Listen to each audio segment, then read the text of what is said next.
À un moment ou à un autre, on s'est tous posé la question d'une nouvelle voie professionnelle, pas vrai? Pour évoluer ou parfois même pour tout changer. Eh bien aujourd'hui, on va décortiquer une proposition qui se présente justement comme ça. L'opportunité Imperia. On va analyser ensemble ce qu'elle a dans le ventre en se basant sur leurs propres documents. Alors, juste avant de plonger dedans, petite question. Qu'est-ce qui fait qu'une opportunité est une bonne opportunité? Le salaire, bien sûr, l'indépendance, peut-être, ou alors le fait d'être accompagné? C'est bien d'avoir ça en tête pendant qu'on explore le modèle d'Imperia. Voilà le plan de route. On va commencer par l'opportunité Imperia en elle-même, puis on va décortiquer le modèle du marketing de réseau. Après ça, on verra le côté pratique, comment démarrer, les kits de départ, le parcours de croissance et pour finir, la philosophie qui sous-tend tout ça. Allez, c'est parti. Première étape, l'opportunité Imperia. Qu'est-ce que c'est? Eh bien, il s'agit d'une proposition qui nous vient d'une entreprise italienne, avec une promesse, permettre de bâtir son propre projet professionnel en toute indépendance. Alors, leur offre, elle tient sur deux gros piliers.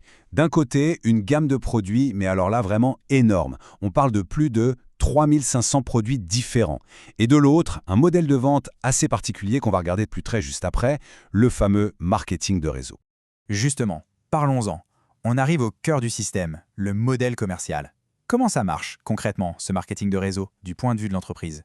D'après ce qu'ils expliquent, le principe de base est assez simple. En fait, on enlève tous les intermédiaires. Plus de grossistes, plus de boutiques, tout se passe en direct. C'est le collaborateur qui devient l'unique lien avec le client final. Mais attention, l'idée c'est que ce n'est pas juste de la vente pure et dure. Imperia met vraiment l'accent sur tout un écosystème de soutien. Ils parlent de formation continue qui est gratuite, d'outils numériques pour aider. Le message qu'ils veulent faire passer, c'est « on ne se lance pas seul dans le vide ». Ok, le concept est là. Mais maintenant, la question qui vient tout de suite, c'est et en pratique, comment on fait pour démarrer? Comment on passe de la théorie à l'action? Alors, le processus qu'ils décrivent est assez direct, en 3 temps. D'abord, l'inscription.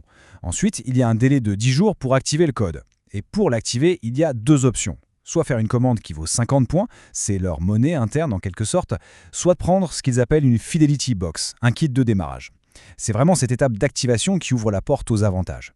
Et le premier avantage, il n'est pas négligeable. Une fois le code activé, c'est 50% de réduction sur la totalité des produits, pendant 1 an.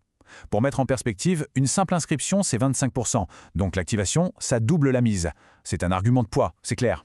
Et ce n'est pas le seul truc qu'on débloque. L'activation donne aussi accès à un outil qui, aujourd'hui, est devenu essentiel. Une vitrine en ligne personnelle.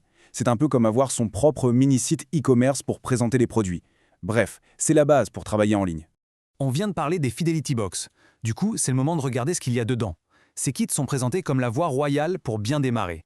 On a donc plusieurs options pour se lancer. Il y a la Box Copper Plus à 33 €, c'est le kit de base avec 20 échantillons. Un cran au-dessus, on trouve la box Titanium à 59 € avec 60 échantillons et 2 produits en plus.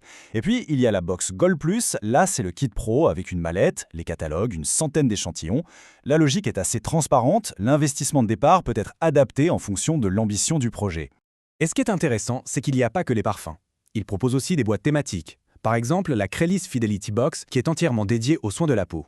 C'est plutôt bien pensé, ça permet de choisir sa spécialité dès le départ et de viser un marché de niche. Bon, imaginons, on a démarré, le kit est arrivé, le code est bien actif. Et après, c'est là qu'on entre vraiment dans la logique du marketing de réseau, la croissance, la construction d'une équipe. C'est la vision à long terme qui commence. Et le parcours de carrière qu'ils présentent est très balisé. Ça commence avec une première phase qu'ils appellent Startup. Ensuite, pour ceux qui veulent aller plus loin, il y a 2 autres paliers, l'Imperia Club et tout en haut, le Diamond Club. Zoom sur cette première phase startup, le principe est assez simple à saisir. La commission dépend du total de points de toute l'équipe. Ça démarre à 5% et ça peut grimper jusqu'à 25%. En gros, plus l'équipe grandit et performe, plus la commission augmente. C'est vraiment la performance collective qui est récompensée. Maintenant qu'on a vu le comment, penchons-nous sur le pourquoi. Quelle est la philosophie, le principe clé qui fait tourner tout ce système de croissance? Cette phrase, qui vient de leur documentation, dit à peu près tout. Dans le marketing de réseau, on gagne si on aide les autres à gagner. C'est limpide. L'idée, c'est que la réussite individuelle est directement liée à la réussite de son équipe. C'est un système où, en théorie, tout le monde a intérêt à s'entraider. Alors, c'est quoi le but ultime, le sommet de la pyramide?